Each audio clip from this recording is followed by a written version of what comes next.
Will this election threaten the Goldilocks stock market economy?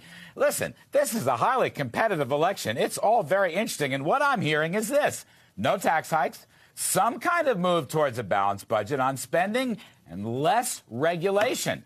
Well, you know what, folks? If I believe all that, it's a very bullish scenario that may well come out of this highly competitive election between the two parties as the Dems move to the center. Let's see what our pundits have to say. Joining us now is Elizabeth McDonald. She's senior editor at Forbes. We have Don Luskin, chief investment officer at Trend Macro. We have Gary Gensler, former Treasury Undersecretary to President Clinton. And we have James Glassman, fellow at the American Enterprise Institute. Welcome, everybody.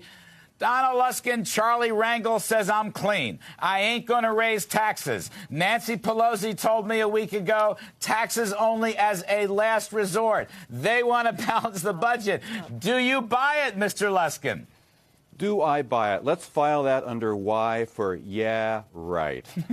Maya Angelou, the poet laureate during the Clinton administration, has a great quotable quote, which is, when people show you who they are, believe them. Charlie Rangel and Nancy Pelosi have been showing us who they are for the last 6 years, and I believe them. They were either lying then or they're lying now. Well, okay, so what, they're either lying then or they're lying now. So where do you come out on that? They're lying now. These guys are not. Look, let's just call it the way it is. These people have opposed the 2003 tax cuts on dividends and capital gains with their lives the whole way. They were the ones who spurred Sarbanes-Oxley into existence in 2002. It was, can you top this? That was the only reason that Bush had to sign it, because it was from pressure from the left. They are not about to suddenly become champions of deregulation and tax reform. No way. It's not going to happen. So the idea that the Democrats are market-oriented, look, they kept the capital gains tax rates very high and the tax rates on dividends very high, and that's always bad for the stock market. Well, Elizabeth, okay. Elizabeth, the Federal Reserve came out with a study. It was a year ago. We've all had a chance to read it.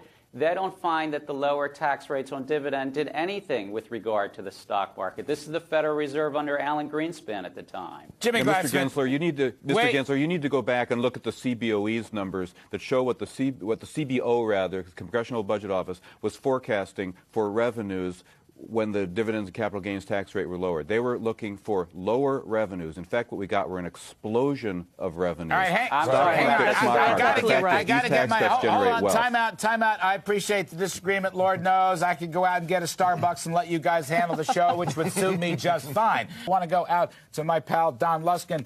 Don, it has been a Goldilocks stock market. It has been a Goldilocks economy. Just recently, we've seen new evidence of the mighty consumer, the highly profitable business. The Federal Reserve has ceased and desisted.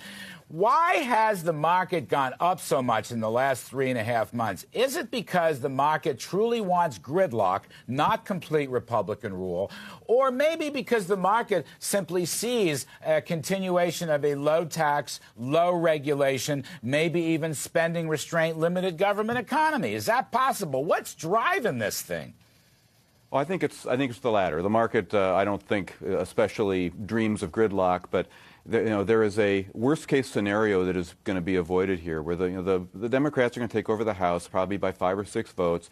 There are going to be some moderates who come in to Congress, like Harold Ford on the Senate side. That's an example of a pro-growth Democrat. I don't believe Nancy Pelosi's change of heart, but we are definitely getting a new crop of Democratic moderates, pro-growth Democrats, and that's good for the mix. So then in 2008, we have a more pro-growth Congress, whether it's red or whether it's blue, and the market's got to like that. And are you going to stay with that, Don? Is that basically your reference point? No really nasty surprises, no left-wing lurches? I mean, basically, Cheney took the no tax increase pledge. He said George Bush will also. You have been saying that they will have a veto strategy. I call it Grover Cleveland. You're going to stay with that point of view? Absolutely, absolutely. But we have to be careful about one thing next Tuesday. We have to watch some of these state ballot propositions. Like out here in California, we have Proposition 87. That's all about slapping a tax on oil producers in order to fund all kinds of state-regulated alternative energy boondoggles. On the other hand, we've got a Proposition 90 that limits the eminent domain's taking powers of the state of California. So there are a lot of pro-growth and anti-growth initiatives here and in many other states. So if the electorate is going to take a turn to the left, we're going to see it in those propositions.